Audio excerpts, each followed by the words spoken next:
ప్రియమిత్రులకి నమస్తే అండి. ఏవండి మీకు ఈ విషయం తెలుసా?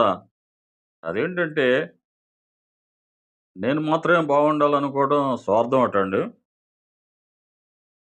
నాతో పాటు మిగతా వాళ్ళు కూడా, ఇతరులు కూడా బాగుండాలనుకోవటం మంచితనం అట. నేను ఎలా ఉన్నా మిగతా వాళ్ళు బావుంటే చాలనుకోవటం గొప్పతనం అట. ఈ విషయం మరి మనకి తెలుసు గాని పట్టించుకోం.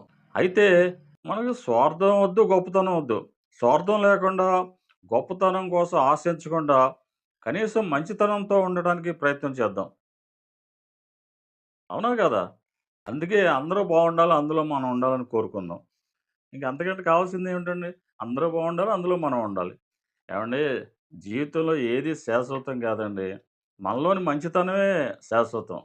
ఆ మంచితనమే మనం మరణించిన తర్వాత కూడా మనల్ని ఆహ్, ప్రజల హృదయంలో సజీవంగా ఉంచుతుందట.